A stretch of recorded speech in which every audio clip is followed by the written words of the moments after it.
If you listen to someone, they will tell you what they're hiding by what they're always against, not what you're speaking for. As someone who has a faith, I really do have a lot of hope and a lot of faith for the future of the country and even just the people in the country. And I really hope that no matter what happens in the election, the next 4 years are more peaceful than the last 4 years. I hope that these wars settle. I hope that people feel healthy and feel like they can fund their families and feel like they don't have to worry about food and where to live and all these things. And I'm longing for a candidate with a Seer frequency that will call us to a more beautiful future and convince us that they know how to take us there. You're listening to the Mind Shift podcast. My name is Erwin McManus, and I'm here with my dad, Erwin McManus. How you doing today? I'm doing good. We're back in some old familiar spaces. We kind of took your old office back, where the podcast originated 7 years ago. I'm feeling very nostalgic. Is that first episode still on YouTube? It is. It Wow. should not be. It really shouldn't. But almost a decade later, and That's amazing. we're here again. So if you're listening, this is kind of the origin spot of where we started this podcast. It is in this little tiny office. It's kind of awesome. Yeah. So this mic just a little bit. Turn it towards you. No, you're good. Okay, so a couple things. In the last week or two, we've had a lot of things happen. There's a lot going on in the world. There's so many updates. So it's kind of, and this is Thursday. Usually we record this podcast earlier in the week and give our team a longer amount of time to edit, but we have been in the thick of it. We've released your new book, The 7 Frequencies of Communication. I'm holding it up right now. And the assessment that goes with it. You can go and you can buy the bundle, the book and the assessment, and you get a 50% off discount that's with the awesome. assessment. Okay. The assessment's normally $20. You get it for 10. So that's nice. And that's not going away yet. So you got to do it soon. But it's been really cool. We released the book. We had the arena conference, the second time we've done the arena conference, which was very exciting. We have traveled a whole bunch, and now we're back in LA before the elections, talking a lot about the 7 frequencies. And it feels good to be back doing this podcast. So this episode's gonna go out tomorrow. And I know you'd mentioned you would love to talk about the 7 frequencies and the candidates running for president and vice president. Yeah. But I have to give you a little funny backstory because we live on a corner. And when our curtains are open, you can see what's on TV.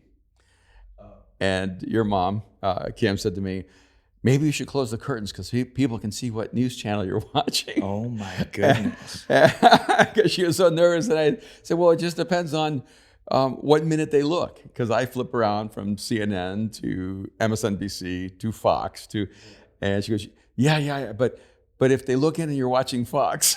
Okay. No, but that's the neighborhood you live in. Yes. But you also live in a neighborhood where people know each other. Yes. And people have said that they have, Harris, who's the other guy? Walz, yeah, from Minnesota. They have those signs up, but they're Trump supporters. So there's people, I know lots of people in LA who will put the other signs up for the left, but they're actually supporting the right, but they know that they'll get socially canceled from their relationships, community, and their job.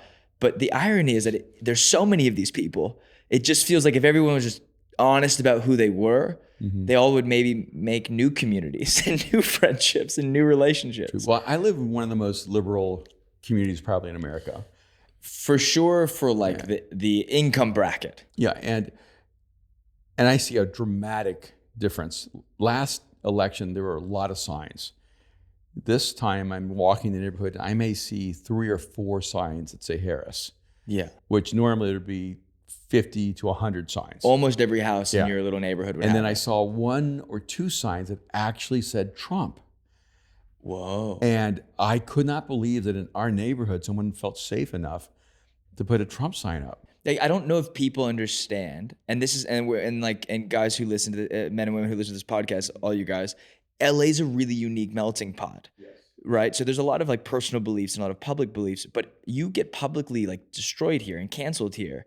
So, I know people who won't tell people what they actually believe in because they know they won't get rehired on a shoot or rehired by that certain specific company.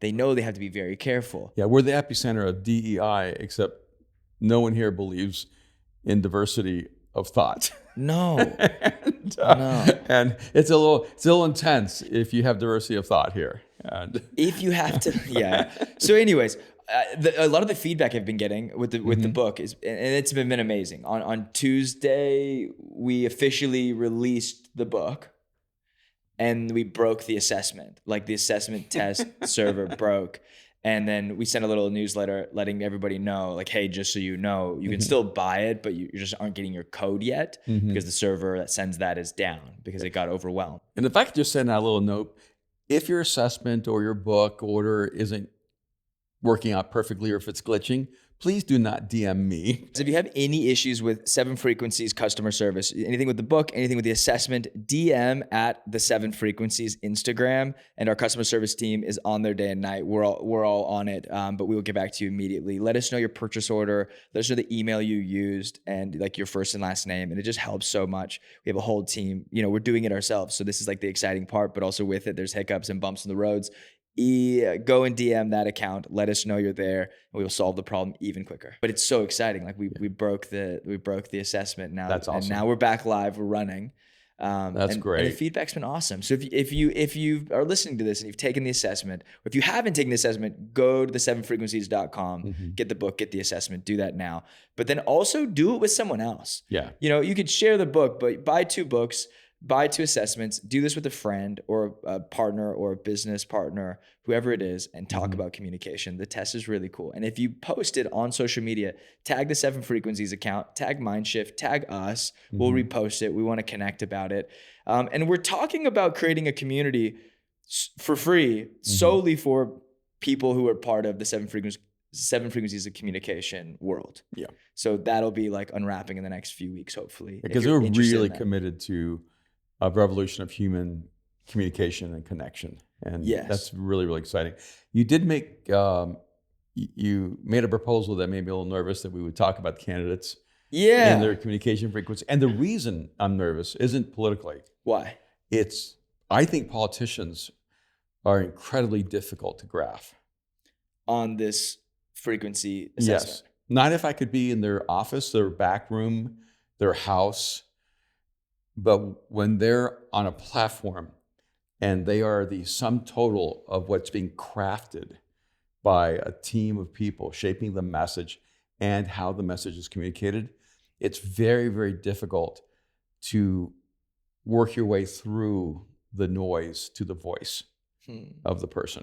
So I'm gonna do my best. There's a lot of like hot topics right now. Obviously, like the trans issue is a very big issue. Women's rights is a very big issue. And it feels that one candidate has spoken to it more than the other candidate. It feels like Elon Musk has come out and spoken to policy more than Kamala Harris has. But I've gotten this idea from the DMs I'm seeing on the Mindshift podcast, Instagram, Mindshift Pod. So thank you guys so much. But one of the best questions consistently that I'm getting is, can you please break down the 7 frequencies? Can you please break down the 2 different communicators that we're voting for and talk about them with the 7 frequencies attached? Yeah, it's interesting. I was watching CNN last night, and they were talking about, it was after the town hall meeting, and they were talking about why people are still not moving toward Kamala. And I think they're very, obviously distressed and even perplexed. And I think it's Axelrod that was even acknowledging that one of the challenges is people just don't know who she is. And that when she answers questions, it's almost like there's more of a deflection, not even of the policy, but of her own thinking. And I think what's really happening here is that when you listen to Donald Trump, you may hate him, but you know who you hate. And you may love him, but you know what you love, and you may be for him. But he's very clear. Like when I listen to Donald Trump, I'm pretty certain his primary frequency is commander. Okay. I have very, very little apprehension about saying that. And if you're new to the frequencies, there's 7 of them. There's 7 of them. It's in the title. Yeah. You want to walk us through it, or you want me to do that part? Go ahead. Motivator, challenger, commander, healer, professor, seer, maven. Yes. Okay. So commander frequency is utilitarian, it's directive, it's do this, do that. And it requires a high level of trust and authority. And when you look at the shadow of a commander, it's the dictator. So even all the accusations against Donald Trump are, he wants to be a dictator. He loves dictators. Now, yesterday, going all the way back to Hitler again, right? Connecting him to Hitler, connecting him to Putin, connecting him, to every dictator in the world. And the reason they think that'll stick is because this frequency is that commander-dictator frequency. And I think it's fair to say that Donald Trump swings between his authentic frequency and his shadow frequency. That, without being critical on a political level, there are moments you're listening to Donald Trump and you think, oh, now this is a person who I can trust to lead. And then there's moments you're listening to him, you're going, wow, this is a person who may love power too much. You can feel the pendulum of it. And so sometimes his language moves into this dictator frequency. I think the differential for voting is there are some people who go, no, he's a commander and he slips into this dictator. Other people who go, no, he's a dictator and sometimes he slips into his commander. And depending on which one you think is actually his core self, that's probably how much you trust him or don't trust him. I think overwhelmingly over the last 8 years or 12 years, what is resonating more and more is a confidence that he would be a better commander than Kamala. And that is probably the slight percentage difference, is that people do not really have confidence in her as a commander. The people who are voting for her are not voting for her because they think she'll be a great commander. They're voting for her because they think he will be a dictator. And so that's the differential, is that there are people who are voting against him and they're voting for her. Based on the shadow of his frequency. And that shadow is real. So, okay. It doesn't mean he wants to be a dictator, but it does mean he uses that shadow frequency and it can create distress and concern.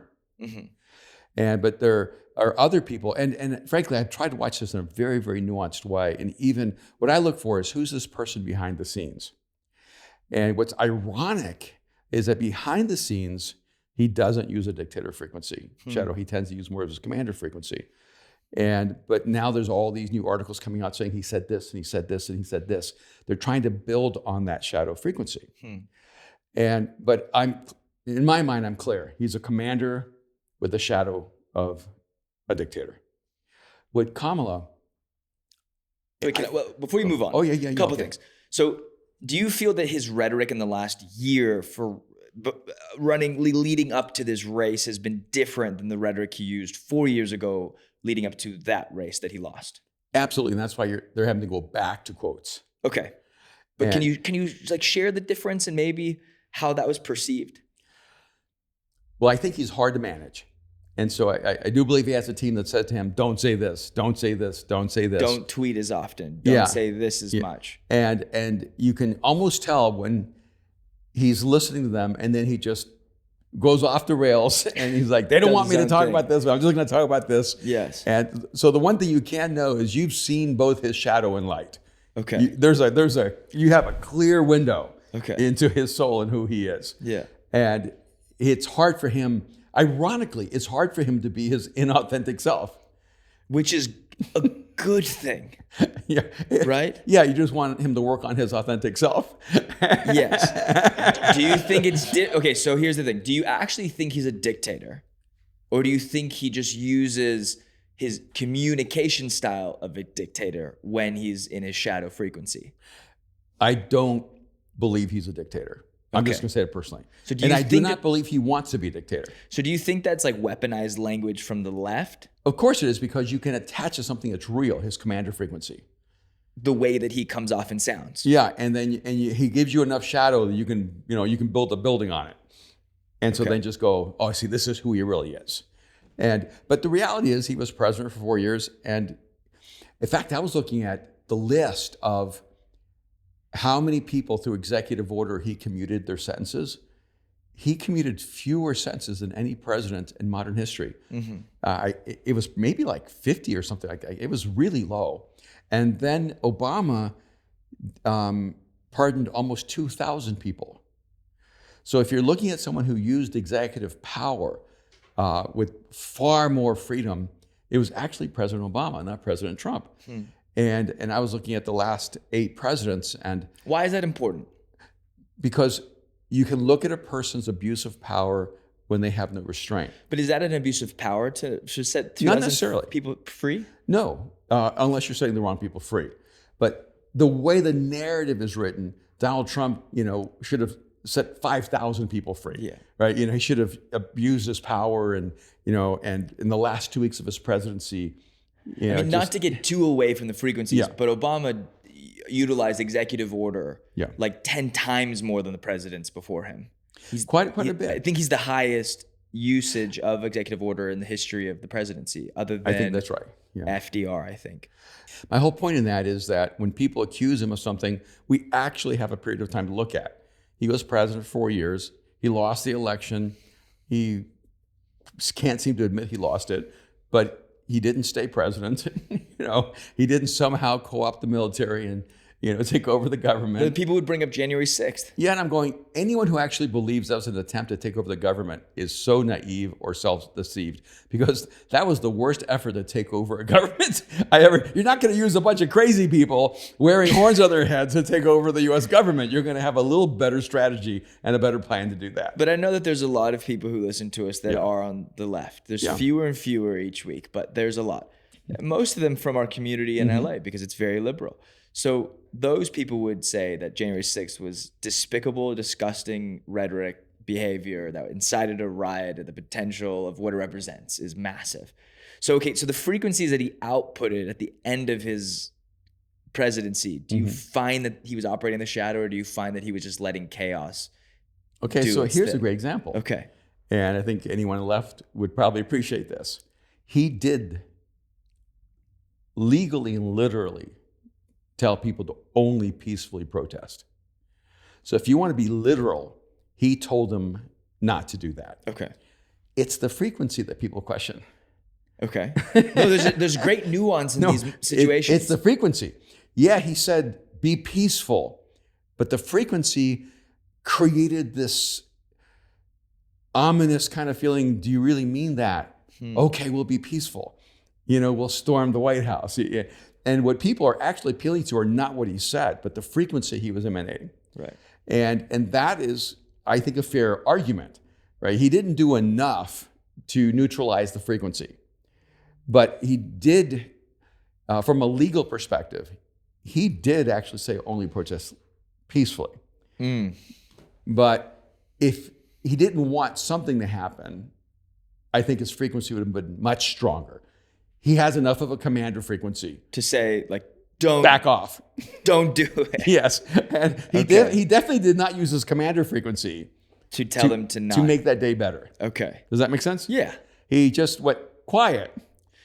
So now we've set the stage for the right. Now let's go to Harris.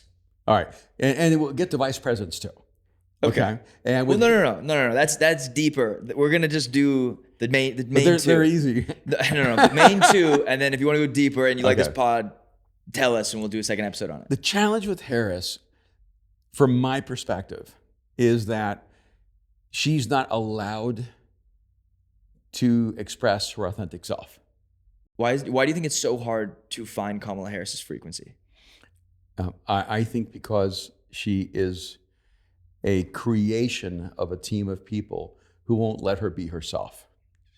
I in some ways, I feel sorry for her, and I know this is surprising because I think it's very hard 24/7 to be who everyone else is telling you have to be. Do you think it's why she minimizes interviews and public appearances? Yes, because it's exhausting to not be yourself. So I think in 2019, when she was against fracking, when she was for open borders, when she was more openly a socialist than even Bernie Sanders, when she was advocating those positions, she was more clear, more authentic, and more true to her convictions. Those are the things that I think she actually does believe in. They just won't win an election. So now they kept her silent for 4 years, which must be so brutal to have no voice for 3.5 years. And because I think she was, being cooperative, being on that team. Was she? I don't want to go into that yet. Okay. What is she?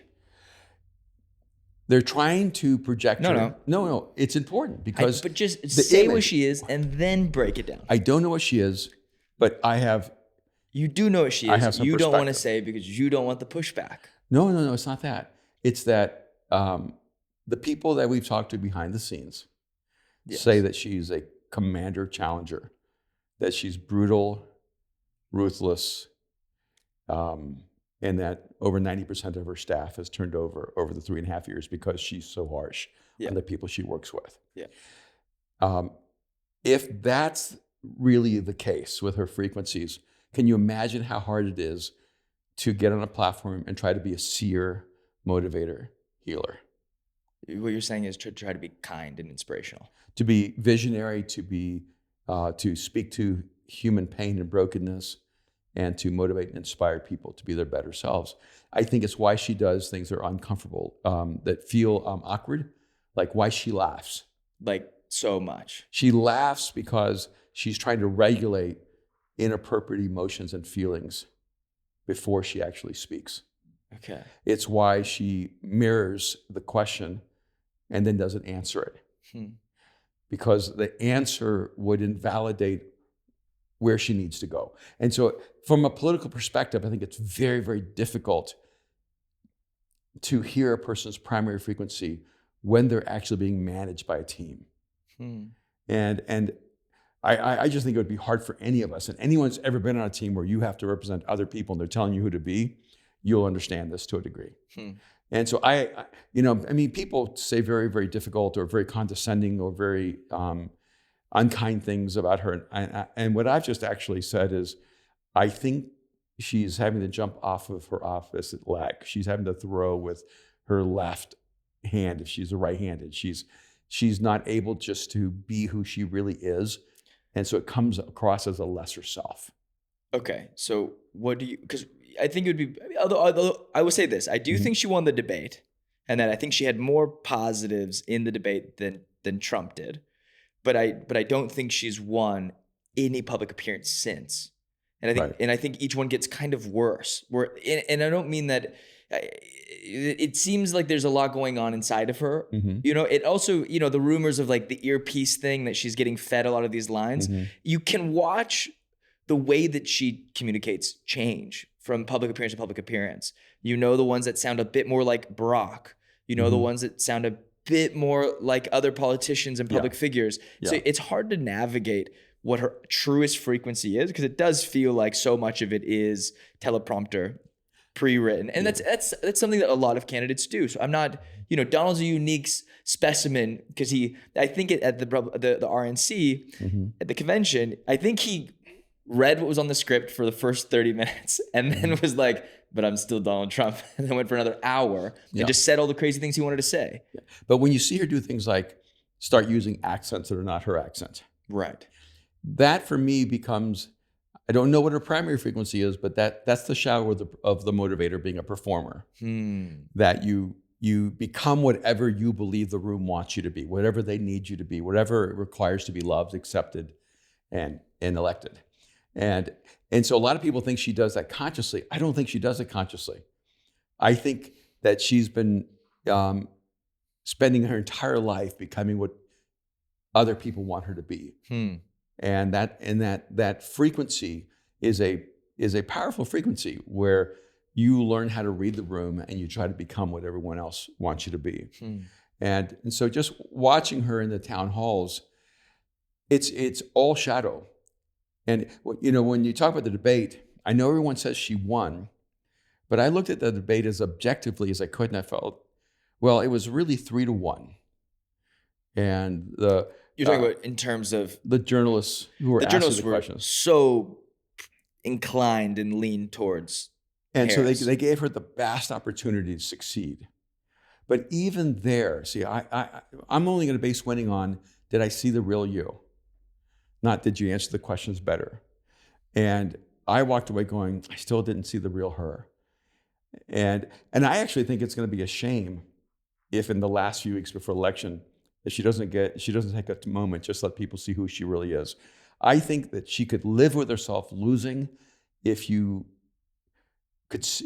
was able to show you who she really was, then losing feeling like I was, what's that phrase? I was, when people, like puppeteered? Yeah, not puppeteered, but like I was managed. Managed. She goes, yeah, I think it's going to be hard for her to live with herself if she loses and feels that she was managed and wasn't allowed to be herself. And the one thing with Trump is, I wish she could be managed just a little bit better, you know, because being managed to a small degree on a political platform is really important. But for her end, not being allowed to be authentic and to be herself, I think is actually a tragedy. Can we talk about data points and what you look at when you're watching her communicate that maybe gives off this? Because I think some people listening might think this is just their opinions. They've been leaning a lot more right for the last 4 years, which is true. But I can't lean where I was already standing. But I think for you, you know, we've poked a lot of holes in both, but I think, you know, we've obviously leaned a certain way. What is it that you're looking for when you watch? Is it just the accents? Is it the fact that she never really answers the questions or talks about policies, that she's always kind of deferring to the next thing? What is it that you're looking for in both of their like approaches to communication? I look for instinct and almost like impulse, where is she answering the question from how the question actually affects her? Okay. Or is she looking for an answer that she's memorized that matches that question? You can watch her and you can tell she's remembering an answer. And then she gives you the answer verbatim.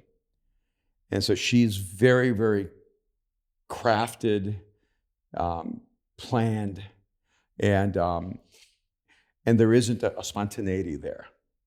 You know, with Trump, like I'm holding on going, what are you going to say? Like, you know, and there's almost, you can feel with him, like there's a political answer, like a policy answer. And then there's his ego answer. You know, well, he'll talk about immigration, but then he'll say, and I have more people at my rally. Not only, you know, do I love Mexicans, I have more Mexicans at my rally. So he immediately goes into an ego, you know, diatribe. And that, I think that's actually his challenge, is that not everything is a size contest. Yeah, for him, everything is interconnected to his ego.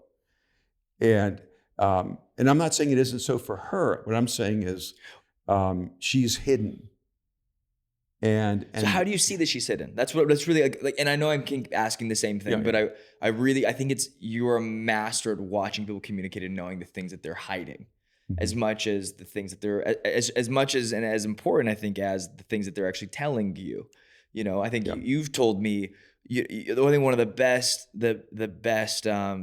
advice you ever gave me was a guy I worked with in New York, and I don't even remember if you remember this. He always turned his body when he would communicate to the audience, and you told me something just in passing. Oh, that guy's hiding something, and I was like, no, he's a good guy. And then, you know, there's lots of hiding.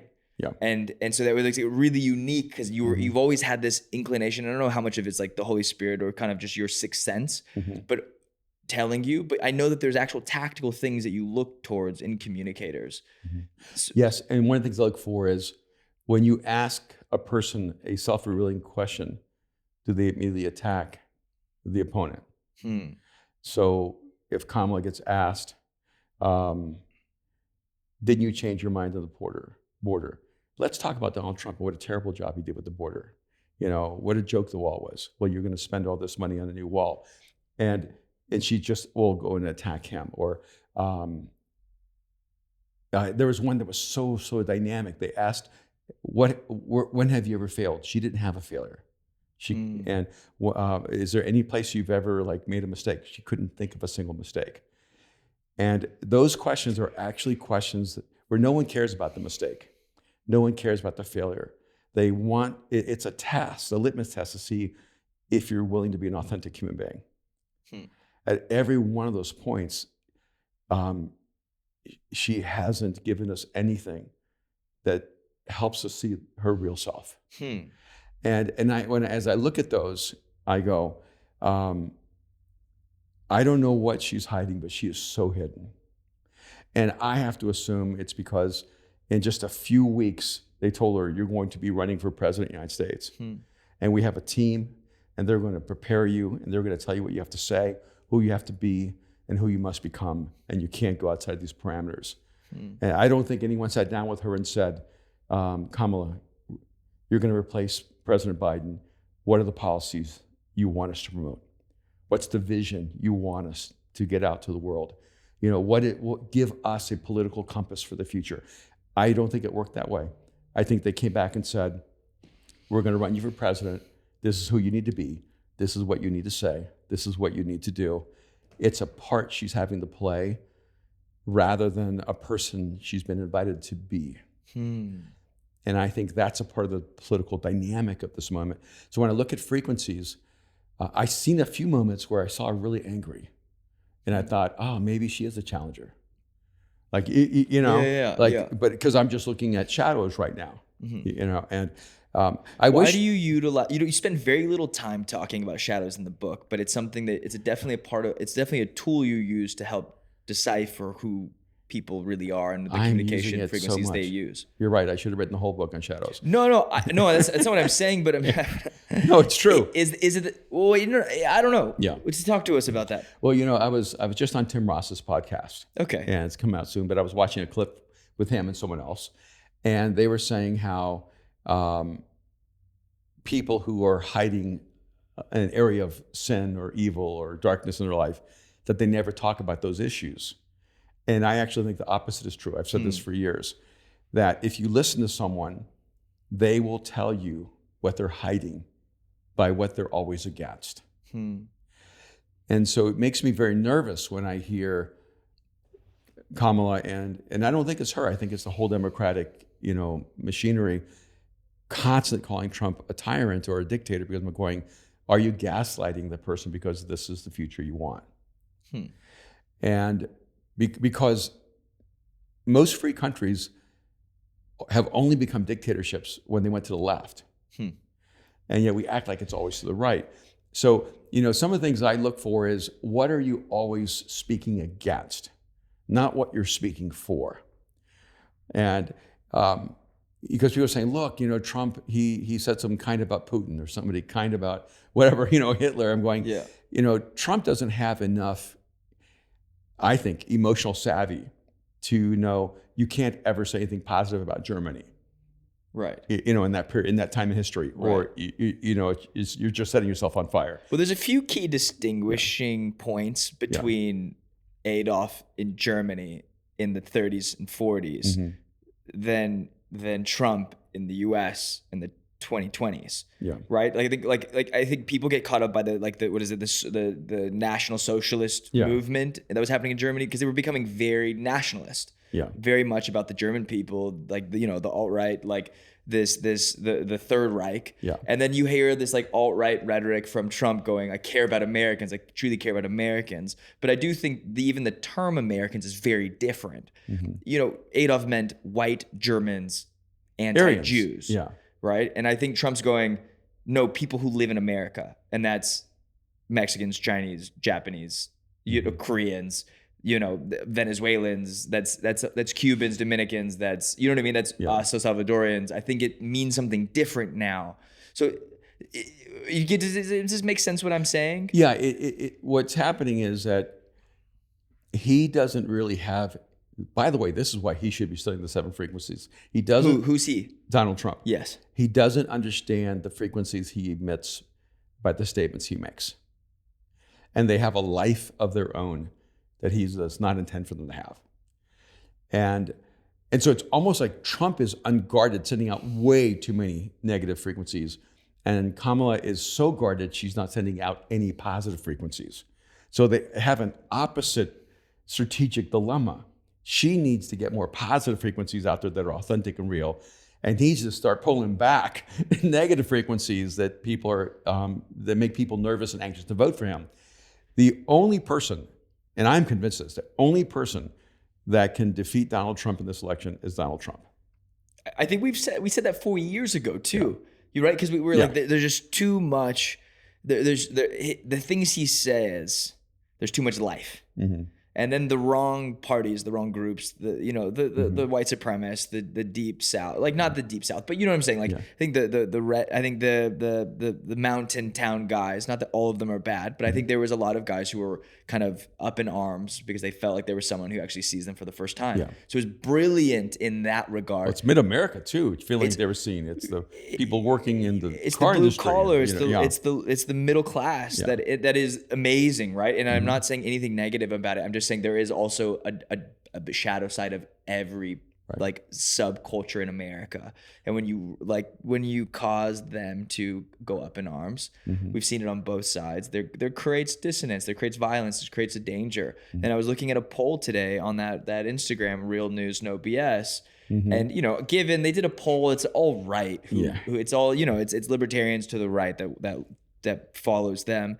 But one of the things that he talked about is he did a poll on are you nervous about what happens in the aftermath of the election, despite who wins, and it said it was like 80-something% majority, and he says a few 100,000 people voting on these polls. And they said yes. And they said yes, like 85%, like something there would be unrest and unease in the U.S. post the election. How, as communicators and humans that are using these frequencies every single day, how do we be cognizant of our dominant frequencies and then the sub frequencies that we're sending out? Because you talked about this a few times with Harris and with Trump, that both of them, like Trump on January 6th said peaceful protest, but somehow peaceful protest didn't mean peaceful protest. Or at least it didn't get translated that way. It maybe didn't get received that way. And as a leader, you're not just responsible for what you say, but how it's heard. And what they do with what they hear. That's right. Right. Yeah. But interesting, nuance here. I think one of Trump's perceived weaknesses is that he's not always rooted in fact. So he picks J.D. Vance, who I think has a professor frequency, who is a Yale graduate. He's really incredibly brilliant. Intelligent. Him and his wife are really interesting. Yeah, he's not the most interesting guy in the world. I think they're really interesting. I mean, I think he's interesting, but I can understand on an objective level. He's not sexy. He's not scintillating. He's not giving you goosebumps. He's not. No, he doesn't. He's giving you the meat and potatoes of what's going on. But so even though people thought it was a bad choice, I actually think it was a good choice because it makes Trump look more grounded in facts, in knowledge, in learning, in history. Then Kamala chooses Tim Walz, who I think his primary frequency is a motivator frequency. And he just totally goes between motivator and performer. He's like, Didn't he dodge the draft? No, he was in the He lied about something with the military. He lied about being on the front lines of war, which he wasn't there. Okay. He also said he was at Tiananmen Square, and he wasn't there. Oh, that one. Yeah, that's the one I really was thinking about. Yeah, right. Okay. Because what happens when you're a performer, and he says, he calls himself a knucklehead. What he's actually saying, because he got called out on it, right? Yeah, and what he's actually saying is, I'm a performer, and sometimes I say what I feel people want to hear or need to hear rather than what is really true. Is that not terrifying coming from a politician who's supposed to be our VP? But we know that I'm now looking at this from a very skewed perspective. So I don't want you to think that there's only one side of us that's called to a higher neutral zone. I'm trying to be so objective. I'm not. I want you to vote for one candidate and it isn't the one you think. But I talked to my friends in Minnesota. They loved him as a governor. They said he was a great governor. But everything I read about him as being a governor is somewhat destructive to the family system. Right. And I'm just looking at frequencies that Kamala needed to add enthusiasm, so she picks her performer or motivator. Okay. And but do you think that's bitten her in the butt a little bit because she picked a motivator performer who also lies? Well, that's the shadow of a motivator. Is they become a performer, and so they become whatever they feel the room needs in that moment. Yeah. And that can be a real downside, right? But she couldn't, here's the challenge. She couldn't bring a seer in because that person would overshadow her with vision. Right. And you can't bring a Maven in because they would have a whole new way of addressing government that would override her value. So she was very limited in who she could bring in. But she was, I think, originally attracted to a little bit more of his shadow as a challenger when he started talking about Trump and J.D. Vance being weird, and and he had a little bit of a bulldog kind of feel to him, like, oh, he can become the attack dog. Yeah. Which, if you want to stay kind of clean and people see you as the nice person, you kind of need your bulldog. It's really interesting. You're Dick Cheney, for George Bush. Yes, yes. But you have to be Dick Cheney. Right. He's not. Tim Walz. He only had a couple of moments like that. Yeah. And I think probably more than anything, he just wants to be loved and, and appreciated and valued. Don't we all? And so you end up with this odd frequency because he's cheering her on, but there isn't a clear sense of direction. Okay. Does that make sense? And yes. And so I told Kim, my wife, it's going to get really ugly the last 3 weeks. Yeah. Because when you lack vision, all you're left is attack. Okay. So if you have vision, you just drive that vision, and you bring clarity to that vision, and you believe so much in that vision that it's compelling and people will vote for you. If you lack vision, you have to attack your opponent, find more things that's wrong with them, darker things, more violent things, more vindictive things. And so I knew there was no way the race could be positive, because you can't actually build a vision you don't have. And that's really, really challenging. And then, and whether we like it or not, I don't know if, Trump has a bizarre kind of way of making vision very concrete, because he somehow knows most people are concrete. Like, I'm going to build a wall. That's the way the common person hears, I'm going to solve the immigration policy. Yes. Right? And like, if you say, I have this comprehensive immigration policy, most people go, I don't know what that means. I don't know if that's going to work. Yeah. But if you say, I want to build a wall, I go, yeah, I get that. I get that. Yeah. The wall will stop. Yeah. Which is why I do think he uses like extreme language, like, I'm gonna have tariffs. Like the first 4 years, he was pretty nuanced with tariffs. So I don't think he's going to do blanket tariffs. Right. But what he does understand is most people are more concrete. They just want to know what you're going to do. Yeah. And then if you get a half-life of that, most Americans are pretty happy because no one thinks any politician's going to do everything they said. But they do want it in the direction of what you committed. And so you go, okay, I don't know what Trump's going to do. It'll be in the direction of lowering taxes. It will be in the direction of fixing the economy. It'll be in the direction of moving illegal immigration into a minimal problem.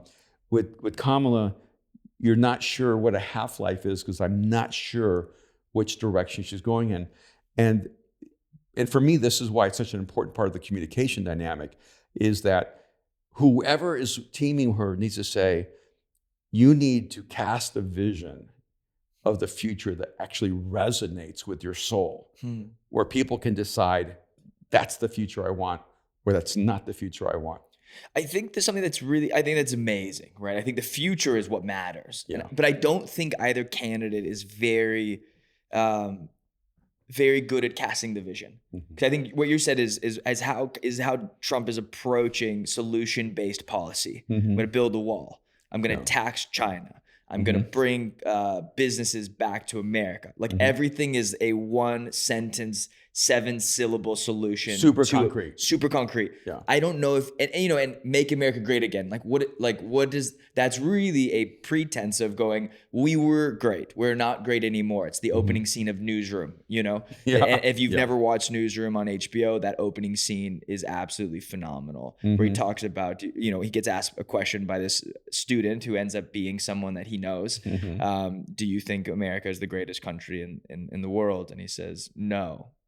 We were, but we're not anymore. We used to be. And then he goes on a long 5-minute rant. That's probably some of the best writing of Aaron Sorkin I've ever watched in my life. Every once in a while, I just watch that again just to get inspired. I don't think we have that with either candidate. I don't think either one of them is looking towards the future going, this is what we can do to actually improve your life, your family, the legacy of what you're building. I think they're going, how do we help solve a problem right now? I think that's what Trump's solution is. I don't know what Harris's solution is at all, right? I think she's going, his solution's bad, so vote for me. Except when she absorbs his solution. Like? We're not going to tax tips. She literally comes out a week later and steals his policy and doesn't ever acknowledge she's stolen that policy. This is how I know there isn't an internal vision driving her forward. Kamala and her team. Right. Because, and then with the wall, I think it's Anderson Cooper finally said, but you're going to spend all these millions or billions of dollars building a wall now. And she goes, well, I'll take good ideas where they come from. Oh, so then the wall's a good idea. You said it was a stupid idea. And I think the core problem is that they're looking at distinct little policies. That's not really what people are looking at. They want to know if you have a direction you're going in. Like what informs you going forward. That's the frequency people are actually looking for. And now what I do know from those who are working against Trump politically, they know his Achilles heel is his ego. So the moment he has a policy advantage, Kamala says, your rallies are smaller than mine. She doesn't even have to answer the question. Yeah. Like, I think the question might have been on immigration. She never answered the question. She just said, my rallies are bigger than his rallies. He didn't even remember the question. He could have absolutely destroyed her on the policy and actually on the outcome. But all he could think about was how that insulted his ego. It was the same situation in the debate against Biden when they talked about golfing and the golfing score. And I'm sitting there being like, do they not realize they're alienating the majority of America? Most of us don't get to play golf. And definitely not where they play golf. Yeah. You know what I mean? Like we're playing golf. I'm not playing golf ever, but we're not playing golf at Doral or Augusta. Yeah, on the golf course I own named after me. Yeah. You know what I mean? It's a very different situation. Yeah, that's how stupid the narrative. I don't have a book on stupid frequencies, but this election cycle is a whole book on stupid frequencies. Because the moment you're arguing about who's a better golfer and who has a better handicap, of who has bigger people at rallies, you're now going to such a dark place of human ego that you're no longer,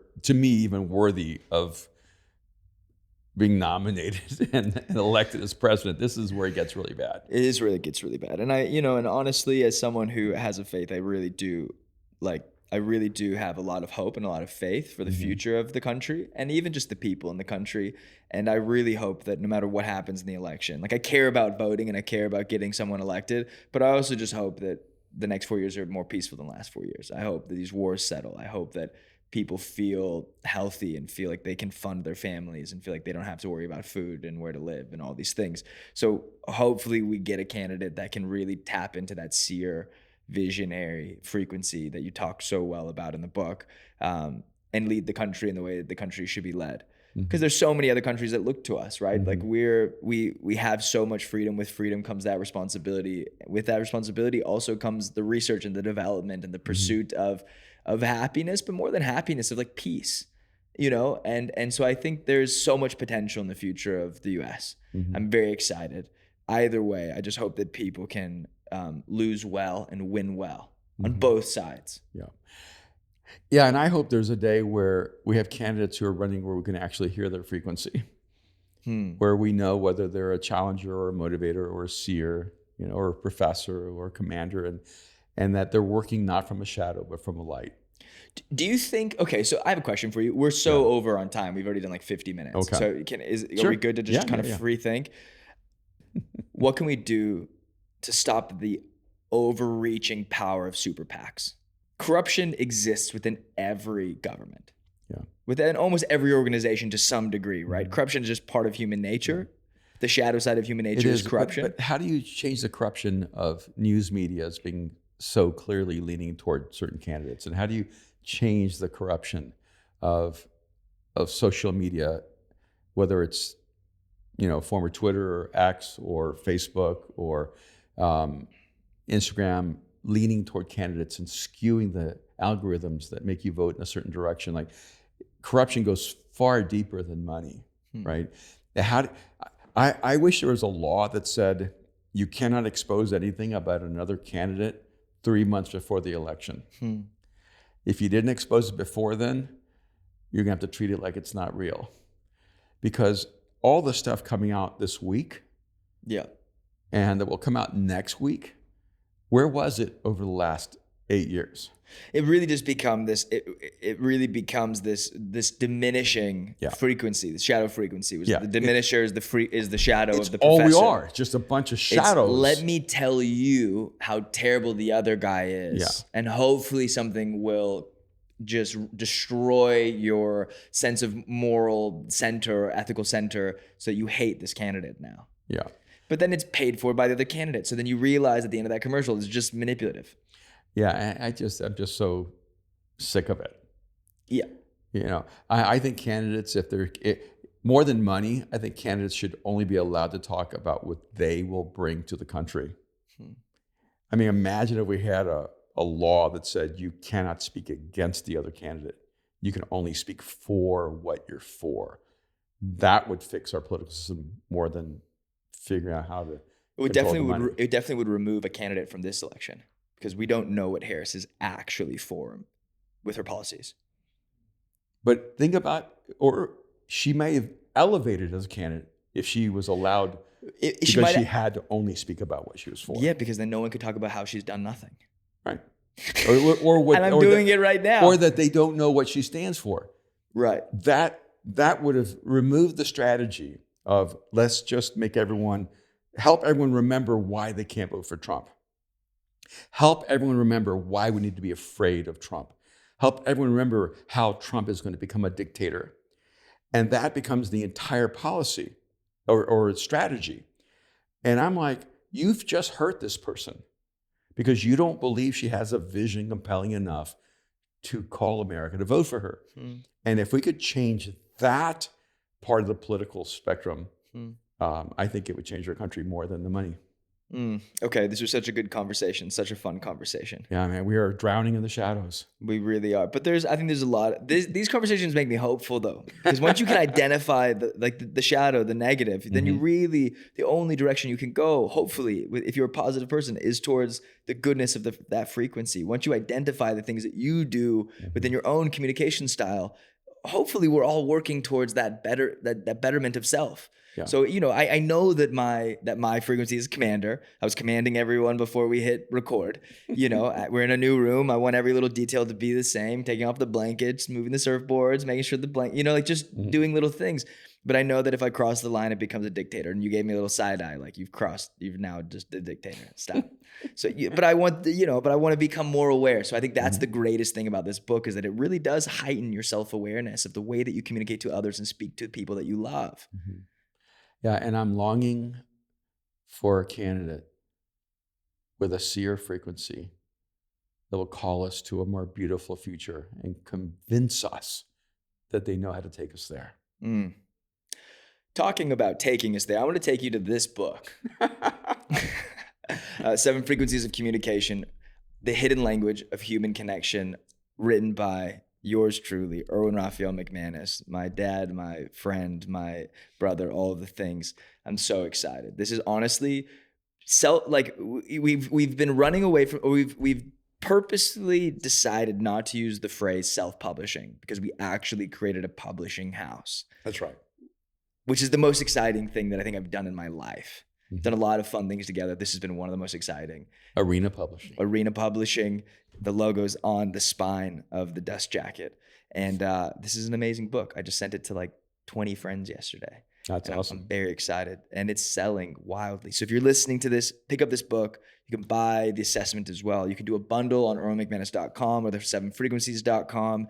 You can also go to Amazon and pick this up. The audiobook is not out yet. The digital book, ebook is not out yet. It's coming soon, but the hardcover is here. So you can go and get it on Amazon right now. We sold out of the first edition. It's pretty exciting. So the second edition, I think, dropped today, which is very, very cool. And let us know when you pick up this copy. Let us know when you take the assessment. Post your results, start that dialogue with your friends, and subscribe to the YouTube, the Spotify, the Apple podcast, and we will see you guys next week. Thanks, Dad. Yeah, it's a great conversation. Love you.